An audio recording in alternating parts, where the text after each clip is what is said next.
பண்ணியிருக்கா. அவளுக்கு ஒரு வாய்ப்பு கொடுப்போம். தேஜஸ்வி.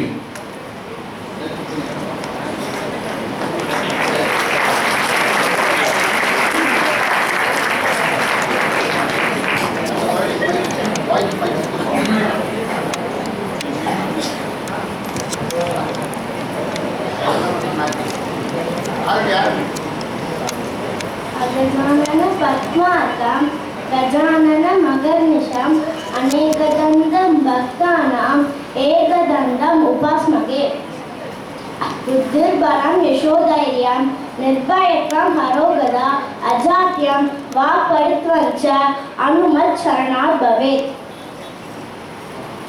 ஸ்ரீமத் பாகவதத்துல சுகாச்சாரியர் ஒன்று சொல்லியிருக்கார்.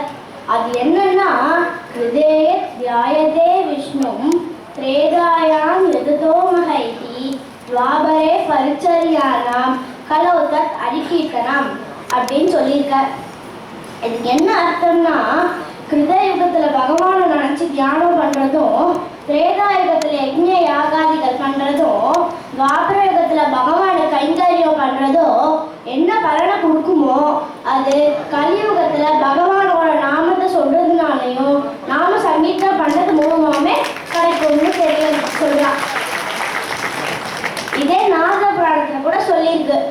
அரே நாமேவ நாமேவ நாமேவ மம ஜீவனம் கலவு நாஸ்தேவ நாஸ்தேவ நாஸ்தேவ கதிரனேதா அப்படின்னு சொல்லியிருக்கு. இதுல இருந்து என்ன தெரியுதுன்னா, கலியுகத்துல பகவானோட நாமாவை சொல்றதுனாலையும் நாம சங்கீர்த்தனம் பண்றது மூலமாவே பகவானை ரொம்ப சுலபமா அடைய முடியும்னு தெரியுது. சரி, இந்த பகவானோட நாமத்தை சொல்லணும், நாம சங்கீர்த்தனம் பண்ணணும்ன்றாலே இதெல்லாம் எப்ப பண்ணணும் அப்படின்னா, சதா சர்வகாலம் பண்ணணும். சதா சர்வகாலம் பண்ணாதான் நம்மளால பகவானை அடைய முடியும் சுலபமா. ஆனா நம்ம சதா சர்வகாலம் பண்ணிருந்தோம்னு வைங்களேன், நம்ம ஆகாரத்துக்கு என்ன பண்றது? ஆகாரம் வேணும்னா காசு வேணும், காசு வேணும்னா நம்ம உழைக்கணும், உழைக்கிறதுக்கு நேரம் வேணும். சதா சர்வகாலம் பகவானோட நாமாவை சொல்லிட்டு இருந்தா நம்மளால எப்படி உழைக்க முடியும்? அதனால நம்ம ஜீவனோபாயத்துக்கு செலவு பண்ற நேரம் போக மீதி நேரமாவது நம்ம பகவான் அடையறதுக்கு பகவானோட நாமாவை சொல்லணும். ஆனா நம்ம இந்த காலத்தோட பிரம்மாண்டத்தை பார்த்தோம்னு வைங்களேன், நம்மளோட லைஃப்ன்றது ரொம்ப சின்னது. சாஸ்திரத்துல நம்மளோட ஒரு ஹியூமன் பீயிங்கோட லைஃப்ன்றது 100 வயசுன்னு சொல்லியிருக்கு. அது நம்ம காலத்தோட பிரம்மாண்டத்தை பார்த்தோம்னா அது ரொம்ப சின்னது. பெரிய சமுத்திரத்துல ஒரு துளி தண்ணி மாதிரி அது அவ்வளோ சின்னது. இந்த பிரம்மாண்டமான காலம்னு சொல்றோம் இல்லையா, அந்த காலத்துக்கு ஒரு கணக்கு இருக்கு. அதை சொல்றேன். இப்போ நம்ம இருக்கிறது கலியுகம்.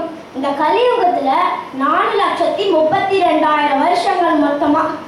அதுக்கு முன்னாடி முடிச்ச துவாபர யுகம் 2 கலியுக காலத்துக்கு சமம், திரேதாயுகம் 3 கலியுக காலத்துக்கு சமம், கிருதயுகம் 4 கலியுக காலத்துக்கு சமம். இந்த சதுர்யுகம் இருக்கு இல்லையா, கிருதயுகம், திரேதாயுகம், துவாபரயுகம், கலியுகம். இந்த சதுர்யுகமும் சேர்ந்தா ஒரு மகாயுகம்னு சொல்லுவா, இல்ல சதுர்யுகம்னு சொல்லுவா. அதாவது 10 கலியுக காலத்துக்கு சமம். அதாவது 43,20,000 வருஷங்கள் மொத்தமா. இந்த மாதிரி 71 மகாயுகம் சேர்ந்தா ஒரு மன்வந்திரம்னு சொல்லுவா. இப்போ நம்ம இருக்கிறது வைவஸ்வத மன்வந்திரத்துல 28வது சதுர்யுகம் மகாயுகத்துல இருக்கும். இந்த மாதிரி 14 மன்வந்திரம் சேர்ந்தது பிரம்மாவுக்கு ஒரு பகலோ, இன்னொரு 14 மன்வந்திரம் சேர்ந்தது பிரம்மாவுக்கு ராத்திரியும் சொல்லியிருக்கா. அந்த மாதிரி ஒரு பிரம்மா 100 வருஷம் வாழ்வார். இந்த 14 மன்வந்திரம் பிரம்மாவுக்கு பகல் இல்லையா, அத கல்பம்னு சொல்லுவா. இப்போ நம்ம இருக்கிறது ஸ்வேதவராக கல்பம். இந்த மாதிரி ஒரு பிரம்மா 100 வருஷம் வாழ்வார். அந்த மாதிரி நிறைய பிரம்மா வந்துட்டும் போயிருக்கா அப்படின்னு சொல்றா. அப்படின்னா காலத்தோட பிரம்மாண்டத்தை பாருங்க. அதுல நம்மளோட 100 வயசுன்றது எவ்வளவு இருக்கும், எவ்வளவு சின்னது நம்மளோட அந்த 100 வயசுன்றது. அதனால அந்த 100 வயசு ரொம்ப சின்ன லைஃப்ல நம்ம ஜீவனோபாயத்துக்கு செலவு பண்ற நேரம் போக மீதி நேரமாவது நம்ம பகவான் அடையறதுக்கு பகவானோட நாமாவை சொல்லணும். சரி, இந்த பகவான் அடையறதுக்கு பகவானோட நாமாவை சொல்றது, நாம சங்கீர்த்தம் பண்றது மட்டும்தான் ஒரே வழியா? இல்ல, அது சுலபமான வழி.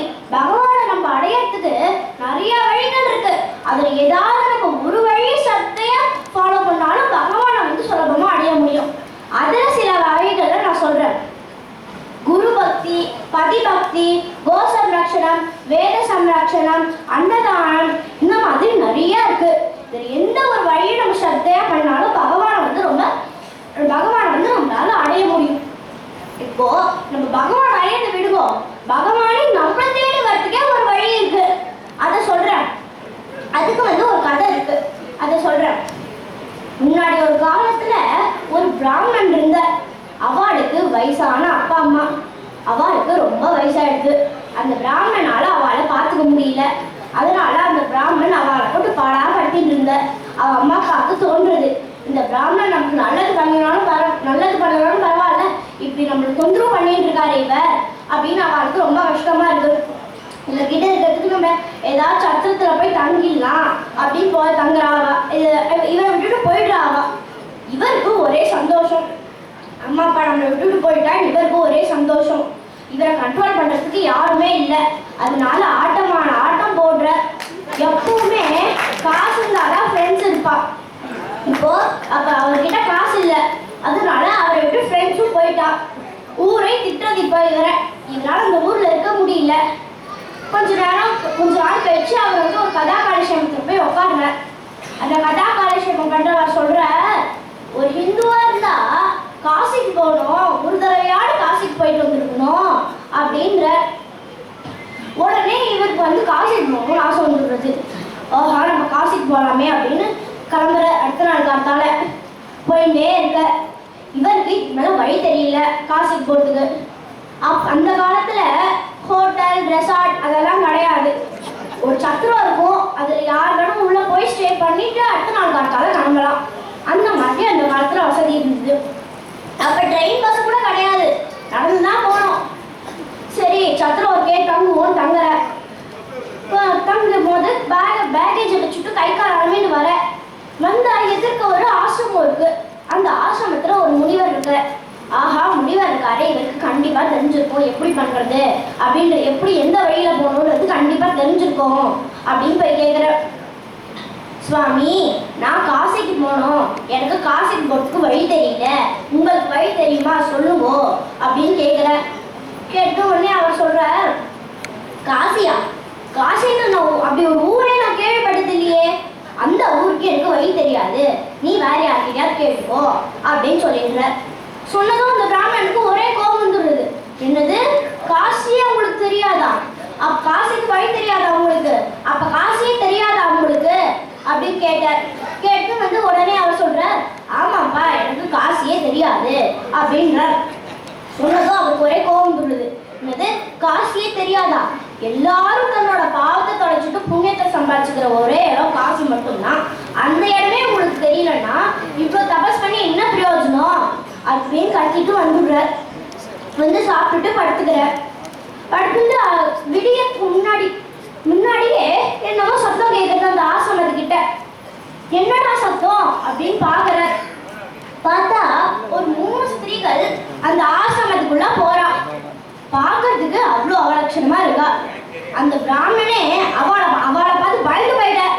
அவ்வளோ அவலட்சணமா இருக்கா அவ அந்த ஆசிரமத்துக்கு போறா. அந்த ஆசிரமத்துக்கு போயிட்டு அந்த ஆசிரமத்துக்கு தேவையான எல்லா வேலைகளும் பண்றா. அதாவது ஒரு ஸ்திரீ வந்து வீட்டை பெருக்கிறா, இன்னொரு ஸ்திரீ வந்து வாச பெருக்கி தண்ணி தெளிச்சு கோலம் போடுறா, இன்னொரு ஸ்திரீ பின்னாடி பெருக்கி பூஜைக்கு தேவையானதெல்லாம் பண்றா. இந்த மாதிரி அந்த ஆசிரமத்துக்கு தேவையான எல்லா காரியங்களும் பண்றா. பண்ணி முடிச்சுட்டு அவ வெளியே வரும்போது புண்டரிகளுக்கு ஒரே ஆச்சரியம். அங்க என்ன நடந்ததுன்னா, அவ உள்ள போயிட்டு வெளியே வரும்போது அவ்வளோ தேஜஸோட இருக்கா, அவ்வளோ கியூட்டா இருக்கா, அவ்வளோ அழகா இருக்கா. உடனே அவருக்கு ரொம்ப கியூரியாசிட்டி, என்னன்னு போய் கேட்கிற. மாம் நீங்க யாரு? போகும்போது இவ்வளோ அவலட்சணமா இருந்தேன், வெளியே வரும்போது இவ்வளோ தேஜஸோட இருக்கேன், நீங்க யாரு அப்படின்னு கேட்குற. கேட்டு உடனே அவ சொல்றா, நான் தான் கங்கா, இவ யமுனா, இவ சரஸ்வதி, எங்கள்ல வந்து எல்லாரும் ஸ்நானம் பண்றா, அதனால அவ அப்பாவை எங்களுக்கு வந்துடுறது. நாங்க வந்து இவருக்கு வந்து சேவை பண்றோம், சேவை பண்ணிட்டு எங்களோட பாவத்தை இங்க தொலைச்சிட்டு புண்ணியத்தை சம்பாதிச்சுக்கிறோம், அதனால எங்க உருவம் இப்படி அவளை சும்மா மாறிடுது அப்படின்னு சொல்றா. அவ சொன்னது மறுபடியும் அந்த பிராமணனுக்கு சந்தேகம். என்னன்னா கேட்குற, ஏம்மா இந்த முனிவருக்கு நீங்க இருக்கிற இடமே தெரியாதான், காசியே தெரியாதான் இந்த முனிவருக்கு. அப்புறம் அங்க இருக்கிற நீங்களே வந்து இவருக்கு சேவை பண்றீங்களே, அப்படி என்ன இந்த முனிவர்கிட்ட ஸ்பெஷாலிட்டி அப்படின்னு கேட்கிறார். கேட்டு வந்து உடனே அவ சொல்றா, இந்த முனிவருக்கு ஒரு அம்மா அப்பா இருக்கா. அந்த அம்மா அப்பாவை அவர் நன்னா பார்த்துக்கிறார், எந்த கஷ்டமும் இல்லாம பார்த்துக்கிறார், அவளுக்கு தேவையானதெல்லாம் பண்றார். மாத்ருபிதா சேவாக்கு அவர் வந்து நம்மளுக்கு வந்து எக்ஸாம்பிளா சொல்லலாம் அப்படின்றா. மாத்ருபிதா சேவாக்கு அவ்வளோ பலன், அதனால நாமளே வந்து இவருக்கு சேவை பண்றோம் அப்படின்னு சொல்லிட்டு அவ கிளம்பிடுறா. உடனே அந்த பிராமணனுக்கு ஷாக் ஆயிடுது. என்னது, இவாள வந்து நம்மளாம் பாவத்தை தொலைச்சிட்டு புண்ணியத்தை சம்பாதிச்சுப்போம், இவாளே ஒரு இடத்துல பாவத்தை தொலைச்சிட்டு புண்ணியத்தை சம்பாதிச்சுக்கிறாளா? ஆஹா, அம்மா அப்பாவை பார்த்துக்கிற வீடு தானே எனக்கு இப்பதான் புரியுது. நான் எங்க அம்மா அப்பாவை எவ்வளவு கஷ்டப்படுத்திட்டேன் அப்படின்னு அவருக்கு ஒரே வருத்தம். அம்மா அப்பாவே பார்த்துக்கல, நம்ம காசுக்கு போய் என்ன பிரயோஜனம் அப்படின்னு காசுக்கே போல அவரோட ஊருக்கே திரும்பிடுறார். திருப்பி அவரோட அம்மா அப்பாவை கஷ்டப்பட்டு தேடி கண்டுபிடிக்கிறார். அவ அம்மா அப்பா தான் இவரை விட்டுட்டு போயிட்டாளே, அவ எங்க இருப்பான்னு இவருக்கு எப்படி தெரியும்? அதனால ரொம்ப கஷ்டப்படுறார். ரொம்ப கஷ்டப்பட்டு கண்டுபிடிக்கிறார். கண்டுபிடிச்சு ஆத்து கூட்டின்னு வர மன்னிப்பு கேட்டு, நான் இனிமே உங்களுக்கு தேவையான எல்லா சேவையும் பண்றேன்னு ஆத்துல சேர்த்துக்கிறார். சேர்த்துட்டு அவளுக்கு தேவையான எல்லா வேலைகளும் அவர் பண்ற. நாள் ஆக ஆக அவர் வந்து அவ அம்மா அப்பாவை பார்த்துக்கிறதுல அவருக்கு ஃபுல் டைம் டியூட்டியாவே போயிடுது. கொஞ்ச காலம் கழிச்சு நாரத மகரிஷியும் கிருஷ்ண பரமாத்மாவும் பேசிட்டு இருக்கா. அப்ப கிருஷ்ணா சொல்ற, எனக்கு இப்ப எல்லாமே சந்தோஷமா இருக்கு, ஆனா ஒரே ஒரு சின்ன வருத்தம் அப்படின்ற. உடனே வந்து நாரத மகரிஷி கேட்கிற, என்ன சுவாமி அந்த வருத்தம் உங்களுக்கு? நீங்களே வந்து இந்த பூலோகத்துக்கே நீங்க தான் பரமாத்மா, உங்களுக்கு என்ன சுவாமி அந்த மாதிரி வருத்தம் அப்படின்னு கேட்கிற. கேட்டு வந்து உடனே அவர் சொல்ற, நான் வந்து பிறந்ததுமே யசோதனந்த கோபக்கிட்ட வந்துட்டேன். தேவகி வசுதேவர் விட்டுட்டு யசோதனந்த கோபக்கிட்ட வந்துட்டேன். எங்க அம்மா அப்பாவுக்கு நான் ஒண்ணுமே செய்யல, அந்த மாத்ருபிதா சேவாண்டதுக்கு நான் ஒண்ணுமே பண்ணலையே, எனக்கு இப்ப அதுதான் ரொம்ப வருத்தமா இருக்கு அப்படின்ற சொன்னது. வந்து இப்ப வந்து அந்த பூலோகத்துல யாரா ஸ்ரத்தையா பண்றாளா அப்படின்னு கேட்கிற நாரத மகரிஷி கிட்ட. கேட்டு நாரத மகரிஷி சொல்றார், சுவாமி உங்களுக்கு தெரியாதது ஒண்ணுமே இல்ல, இருந்தாலும் நான் சொல்றேன். பூலோகத்துல ஒரு பிராமணன் இருக்க, அவன் வந்து அந்த மாத்ருபிதா சேவாவை ஒழுங்கா பண்ற, அது ஸ்ரத்தையா பண்ற. நம்ம யாருக்காவது மாத்ருபிதா சேவாவுக்கு எக்ஸாம்பிள் சொல்லணும்னு இல்லை, அவரை நம்ம சொல்லலாம் அப்படின்னு சொல்றது. வந்து உடனே கிருஷ்ண பரமாத்மாவுக்கு ஆசை வந்துடுறது, அவரை போய் பார்க்கணும்னு ஆசை வந்துடுறது. உடனே ருக்மணி தேவியை கூட்டிட்டு வந்துடுற, அவரோட வாக்குக்கு வந்துடுற. ருக்மணி தேவியை கூட்டிட்டு வந்து அந்த பிராமணனை கூப்பிடுறார். கூப்பிட்டது வந்து அப்பதான் அம்மா அப்பா ஆகாரம் முடிச்சுட்டு படுத்துட்டு இருக்கா. அந்த பிராமணன் அவளுக்கு கால் பிடிச்சு விட்டுட்டு இருக்க. யாரா நம்மளை கூப்பிடுறது திரும்பி பார்த்தா சாட்சாத் கிருஷ்ண பரமாத்மா வெயிட் பண்ணிட்டு இருக்கார், ஆசீர்வாதம் கொடுக்கறதுக்காக வெயிட் பண்ணிட்டு இருக்கார். உடனே அவருக்கு ஒரே சந்தோஷம். ஆஹா, நம்ம இத்தனை நாளா தவம் வந்து பார்க்கணும்னு இருந்தோமே, கரெக்டா அவரே வந்துட்டாரே நம்மளுக்கு ஆசீர்வாதம் கொடுக்கறதுக்கு அப்படின்னு ஒரே சந்தோஷம். போய் நமஸ்காரம் பண்ணலான்னு போகும்போது கையெடுத்து அவன் அம்மா அப்பாவுக்கும் அணைஞ்சு போயிடும். அதனால கிருஷ்ண பரமாத்மா கிட்ட சொல்ற, சுவாமி எங்க அம்மா அப்பா தூங்கின்னு இருக்கா, நீங்க கொஞ்சம் பொறுமையா இருக்கோம், எங்க அம்மா அப்பாவும் உங்களை பார்க்கணும்னு ரொம்ப ஆசைப்படுறா, அதனால நீங்க கொஞ்சம் பொறுமையா இருந்தேன்னா நாங்க 3 பேருமாவே சேர்ந்து வந்து உங்களுக்கு நமஸ்காரம் பண்றோம் அப்படின்னு சொன்னது. வந்து ஐயோ அவங்க ஒரே சேரா இருக்கே, நீங்க அந்த செங்கல் மேல ஏறி நின்றுக்கோங்க அப்படின்ற. அந்த பிராமணன் சொன்னதுக்காகவே அவர் செங்கல் மேல ஏறி நின்றுட்டு இருக்க கிருஷ்ண பரமாத்மா. பாத்தீங்களா, சுவாமி வெயிட் பண்றாரு அவருக்காக. கொஞ்ச நேரம் கழிச்சு அவ அம்மா அப்பா கண் முடிச்சு பாக்குறா. பார்த்தா சாக்ஷாத் கிருஷ்ண பரமாத்மா தன்னோட பையனுக்காக வெயிட் பண்ணிட்டு இருக்க. பார்த்தது அவளுக்கு ஒரே சந்தோஷம். 3 பேருமா போய் நமஸ்காரம் பண்ணி ஆசீர்வாதம் வாங்கிக்கிறான். இதான் இந்த கதை. இது அந்த பிராமணன் நிக்க சொன்னார் பாத்தீங்களா, ஒரே செங்கல், அந்த செங்கல் மேலேயே இப்பவும் கிருஷ்ண பரமாத்மா நின்றுட்டு வர பக்தர்கள்ல ஆசீர்வாதம் பண்ணிட்டு இருக்கார். அந்த பிராமணன் இருக்கார் இல்லையா, அவரோட பேர்லயே அந்த ஊர் அமைஞ்சு போயிடுறது. அந்த பிராமணன் பேர் புண்டரீகன், அந்த ஊர் பேர் புண்டரீகபுரம். நாள் ஆக ஆக மருவி அதை பண்டரீகபுரம்னு கூப்பிட ஆரம்பிக்கிறான். இதான் இந்த கதை. பாத்தீங்களா, மாத்ருபிதா சேவான்றதுக்கு எவ்வளோ பலன் பாருங்க.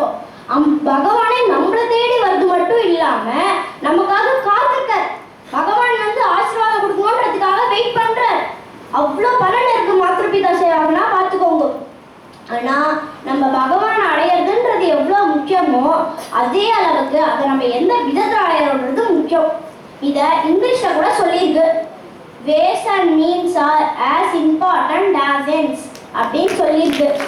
இந்த வழிகளெல்லாம் நம்ம தேடவே வேண்டாம். இது என்ன வழி தேடவே வேண்டாம். நம்ம சாஸ்திரத்திலே சொல்லியிருக்கு. அந்த வழிகளெல்லாம் நம்ம கரெக்டா புரிஞ்சுட்டு ஃபாலோ பண்ணோம்னா பகவானை வந்து நம்மளால சுலபமா அடைய முடியும். சர்வே ஜனா சுகினோ பவந்து.